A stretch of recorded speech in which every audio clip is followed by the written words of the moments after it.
በስተቀኝ በኩል ጣሉ፣ ብዙ ታገኛላችሁ። የዮሐንስ ወንጌል ምዕራፍ 21 ቁጥር 6 ላይ ይህንን ኃይለ ቃል እናየዋለን፣ እናገኘዋለን። ለአጠቃላይ ሀሳቡ ከቁጥር 1 ጀምሮ እስከ ቁጥር 15 ድረስ ያለውን ሀሳብ እናያለን።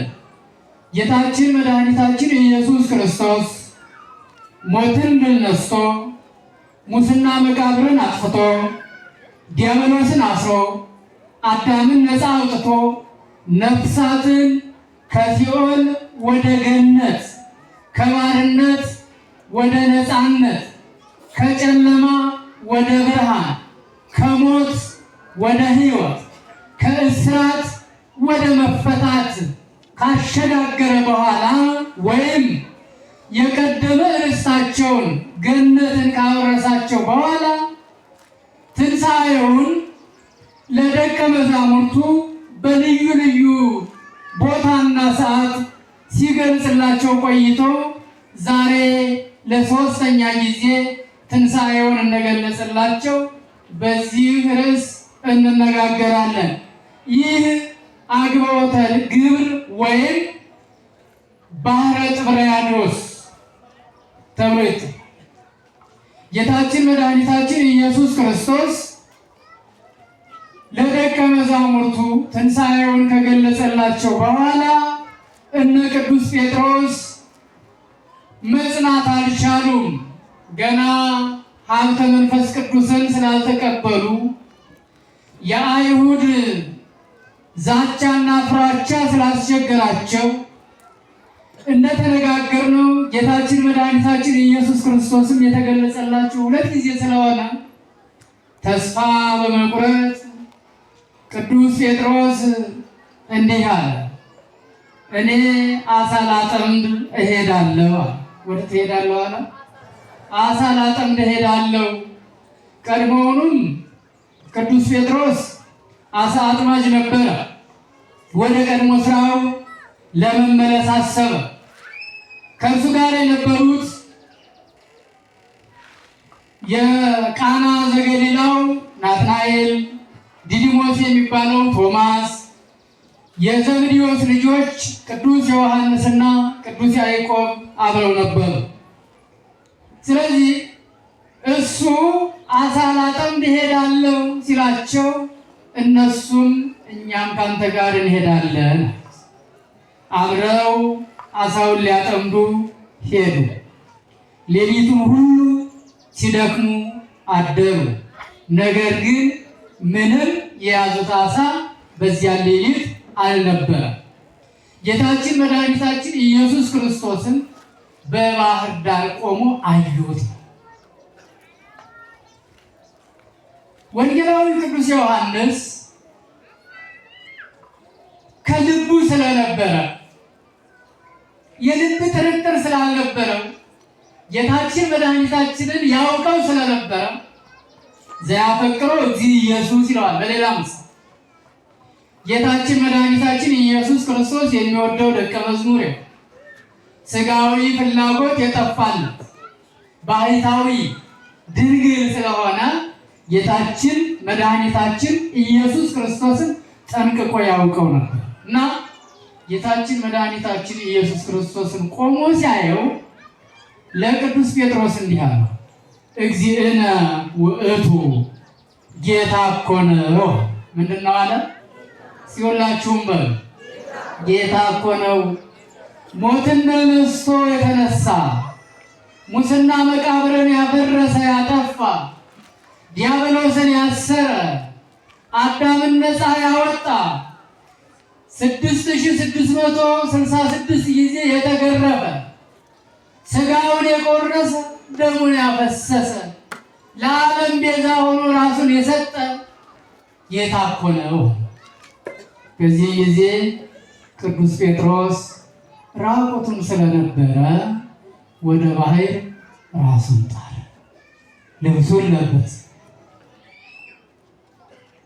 ምክንያቱም አሳ የሚያጠምዱ ሰዎች ሁላችንም እናውቃለን፣ ቀለል ያለ ልብስ ለብሰው ነው ወደ ባህሩ የሚገቡት ለዋና እንዲመቻቸው እንዳይከብዳቸው።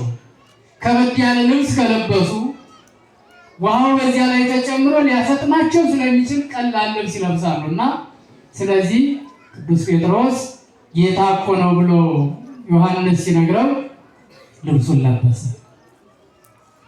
ጌታችን መድኃኒታችን ኢየሱስ ክርስቶስ ደግሞ እንዲህ ብሎ ጠየቃቸው። እጅግ በጣም የሚያሳዝን ጥያቄ። ደቂቀ ቦኑ ብክሙ ዘንበል፣ ልጆች ሆይ አንዳች የሚበላ አላችሁን ብሎ ጠየቃቸው። ምን አላችሁ? ሁላችሁም መልሱ። ምን አላችሁ? የሚበላ አላችሁ ሆይ? ምን ፍለጋ ነው የሄዱት ሐዋርያት? የሚበላ አሳ ለመያዝ ነው የሄዱት። ይህንን የሚያውቅ አምላክ ስለሆነ ልብ ያሰበውን ኩላሊት ያመላለሰውን የሚያውቅ አምላክ ስለሆነ የሚበላ አንዳች አላችሁን አላቸው። እነርሱም ምንም የያዙት ስለሌለ የለንም። በዚህም ጊዜ አውርዱ መሳግሪክሙ ሀበ ሐመር ወትረክቡ ብዙኃ፣ መረባችሁን በታንኳይቱ በስተቀኝ በኩል ጣሉት፣ ብዙ ታገኛላችሁ አላቸው። እነርሱም እንዲህ አሉ፣ ሰራይነ ኩላ ሌሊተ ወኢረከብነ ወኢአሐዝነ ምንተ ወበቃልከሰ ነወዲ መሳግሪነ፣ ሌሊቱን ሁሉ ደከምን፣ የያዝነው ያገኘነው ምንም ነገር የለም፣ ነገር ግን ስለ ቃልህ እንጥላለን። መረባቸውንም በታንኳይቱ በስተቀኝ በኩል ጣሉ። 153 ታላላቅ አሳዎችን ያዙ፣ አገኙ። እግዚአብሔር ይክበር ይመስገን። እግዚአብሔር አመስገን።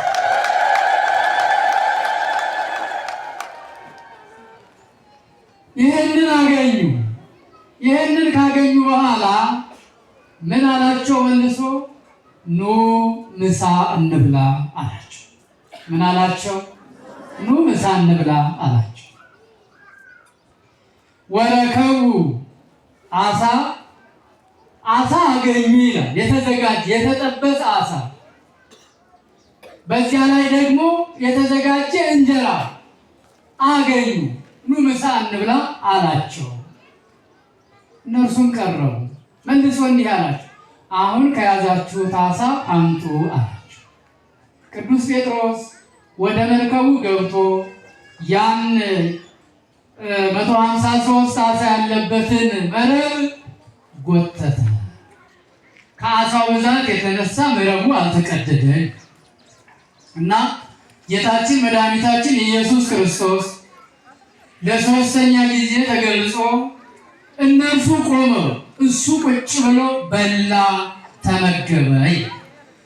ሌላ ጊዜ 6ቱ ቆመው 6ቱ ተቀምጠው አብረው ይመገቡ ነበር። ዛሬ ግን 11ዱም ቆመው እርሱ ተመገበ።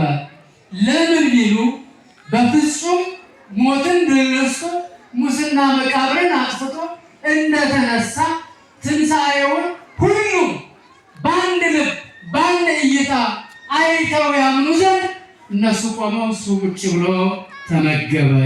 እግዚአብሔር ይክበር ይመስገን። ትንሣኤውን ገለጸላቸው በዚህ አይነቱ ቤት። እነርሱንም ደግሞ መገቧቸው፣ ተመገቡ እነሱ። ስለዚህ ጌታችን መድኃኒታችን ኢየሱስ ክርስቶስ ትንሣኤውን ለደቀ መዛሙርቱ በፍጹም መገለጥ የገለጠበት ቀን ነው ዛሬ። የመጀመሪያው በዕለቱ የትንሣኤ ቀን የተገለጸላቸው መገለጥ ነው። ሁለተኛው ደግሞ ዳግም ትንሣኤ የምንለው፣ ሶስተኛው ደግሞ ዛሬ ለሁሉም ለ11 ደቀ መዛሙርት ተገለጸ። የዛሬ 15 ቀን ታስታውሱ ከሆነ ቶማስ ክርስቶስ ተነሳ ብለው ሲነግሩት እኔ አላምንም፣ እጄን በተቸነከረው ችንካር ውስጥ ካላስገባው አላምንም ብሎ ነበር። ለምንድን ነው ያላመነው ከተባለ ጥንተ ሙላዱ ነገዱ ከሰዱቃውያን ነውና፣ ሰዱቃውያን ደግሞ ትንሣኤ ሙታንን አይቀበሉም አያምኑምና ካላየው አላምንም አለ እና ቶማስ ሆይ ያመንክ እንጂ የተጠራጠርክ አትሁን። እጆችን በችንካሩ በተቸነከርኩስ አስገባ፣ ያመንክ እንጂ ያላመንክ አትሁን አለው ይላል። እርሱም እግዚአብሔር ወአምላኬ ወመድኃኒቴ ኢየሱስ ክርስቶስ ብሎ አመነ። ዛሬ ደግሞ ሁሉም ባሉበት ትንሣኤውን ገለጸ። ለደቀ መዛሙርቱ 3 ጊዜ ተገልጾላቸዋል። ለደቀ መዛሙርቱ ምስጢሩን የገለጸ አምላካችን ለእኛ ይግለጽልን። ስለዚህ አውረዱ መሳግሪክሙ ኀበ ይምሃመር። ከዚህ መልእክተኛ የምንወስደው ምንድን ነው? አንዳንድ ጊዜ ባልተፈቀደልንና ባልታዘዝንበት ቦታ ስንገኝ ትርፋችን ድካም ይሆናል። ትርፍ አናገኝ። ሐዋርያት በዚያ ሌሊት፣ በዚያ ብርድ፣ በዚያ ቁር ሲደክሙ አደሩ። ፈቃደ እግዚአብሔር ስላልሆነ ግን ምንም አላገኙ። አንዳንዶቻችን ያለ እግዚአብሔር ፈቃድ እንዲሁ ስንደክም፣ ስንባዝን፣ ስንታክት፣ አንዳንድ ጊዜም ተስፋ ስንቆርጥ፣ አንዳንድ ጊዜም ስናለቅስ፣ አንዳንድ ጊዜም ስናስለቅስ፣ አንዳንድ ጊዜም ስንከስር፣ አንዳንድ ጊዜም ስናከስር እንገኛለን። ይሄ ከፈቃደ እግዚአብሔር ውጪ የሆነ ስራ ስንሰራ በሕገ እግዚአብሔር እንድንኖር እግዚአብሔር አዟል። በፈቃደ እግዚአብሔር ስንኖር ደግሞ ሁሉ ነገር የተስተካከለና የተቃና ይሆናል። ሰውንም አናሳዝንም፣ እኛም አናዝንም። ሰውንም አናከስርም፣ እኛም አንከስርም። ከሐዋርያት የምንማረው 2 አይነት ነገር እናያለን። አንደኛ በራሳቸው ፈቃድ ሲሄዱ ባዶ መሆናቸውን እናያለን። እግዚአብሔር ሲፈቅድላቸው ደግሞ ሙሉ መሆናቸውን እናያለን። ስለዚህ ይህንን ለራሳችን ሕይወት እንውሰድ። ወንጌል የሕይወት መነጽር ነው። ሕይወታችንን የሚቃኝ ነው። ከእግዚአብሔር ፈቃድ ውጭ ስንሆን እንዲሁ በከንቱ እንደክማለን። ብዙዎቻችን ደክመን ተስፋ ቆርጠን በወጣትነቱ የደከመ ወጣት ስንት ነው? ከሕገ እግዚአብሔር ወጥቶ በሕግ ተወሰን ሲባል እንዲህ ብሎ በትዳሩ የከሰረ፣ በስራው የከሰረ፣ በስልጣኑ የከሰረ፣ በእውቀቱ የከሰረ፣ እግዚአብሔርን ያላስደሰተ፣ ሰውንም ያላሳዘነ በየቤቱ ቤት ይቁጠር። ይህን ለየራሳችን እንውሰድ። በእግዚአብሔር ሕግና ትእዛዝ የጸኑ ደግሞ ራሳቸውን ከብረው ሰውንም ያከበሩ እናታችን ቅድስት ድንግል ማርያምን የወለዱ ሐናና ኢያቄምን እናስባቸው። በትናንትናው ዕለት ልደቷን አክብረናል። ዛሬም በተአምረ ማርያም የተነበበው በዓሉ የእሷ ስለሆነ ሐናና ኢያቄም በሕገ እግዚአብሔር የኖሩ ነገር ግን ልጅ ያልነበራቸው። አንዳንድ ጊዜ እግዚአብሔር ሲዘገይ የማይመጣ ይመስለናል። እግዚአብሔር ሲዘገይ ምክንያት አለ። ጠይቀን መልስ ስናጣ የተሻለ ውጤት እንደምናገኝ ልንረዳ ይገባል። ሐናና ኢያቄም በብዙ ዓመት እንዳውም በሐና ልማደ አንስ እስከሚጠፋ ድረስ ተስፋ ቆርጠው ነገር ግን በእግዚአብሔር ተስፋቸውን አለምልመው የኖሩ አባቶች ነበሩ። ለዓለም ብርሃን ንግሥት ንጽሕት ቅድስት ብርህት የሆነች ድንግል ማርያምን ወለዱ በጽናታቸው። እግዚአብሔር ይክበር ይመስገን። እንደ ሐናና ኢያቄም እንጽና። እነ ዘካርያስን ማንሳት ይቻላል። እነ ቅድስት ኤልሳቤጥን ማንሳት ይቻላል። በሕገ እግዚአብሔር ሲኖሩ መጨረሻቸው ያማረ፣ ከሕገ እግዚአብሔር የወጡ ደግሞ መጨረሻቸው ያላማረ፣ ለሰውም ጥፋት የሆኑ ለራሳቸውም ያልጠቀሙ ሰዎችን እናያለንና ስለዚህ የተወደዳችሁ የልዑል እግዚአብሔር ቤተሰቦች ከዚህ ርዕስ ወይም ከዚህ ሀሳብ የምንማረው በሕገ እግዚአብሔር በፈቃደ እግዚአብሔር እንኖር። ውድ ሙሽሮቻችን ዛሬ በሕገ እግዚአብሔር በቃል ኪዳን ተጋብታችሁ ቃል ኪዳናችሁ እንዲጸና ትዳራችሁ እንዲባል ለሰው ሁሉ ምሳሌ እንድትሆኑ ልትደማመጡና ልትወያዩ ይገባል። ፍቅር አንዳንድ ጊዜ እንደ ጠዋት ዜዛ የሚጠፋበት ጊዜ አለ። ያን ጊዜ ብልህ መሆን ያስፈልጋል። አንዱ እሳት ሲሆን አንዱ ውሃ መሆን ያስፈልጋል። መብረድ ማቀዝቀዝ ያስፈልጋል። ሁለቱም እሳት ከሆኑ ተቃጥለው ያልቃሉና ስለዚህ ትዳራችሁ የተባረከ እንዲሆን በሕግ እግዚአብሔር ኑሩ። ዛሬ ቅዱስ ሥጋውና ክቡር ደሙን ተቀብላችኋል። ዛሬ ከተቀበላችሁ በኋላ ጠፋችሁ ማለት አይደለም። በየጊዜው ከመምህረ ንስሐዎቻችሁ ጋር እየተነጋገራችሁ በቅዱስ ሥጋውና በክቡር ደሙ እየታተማችሁ ልትኖሩ ይገባል።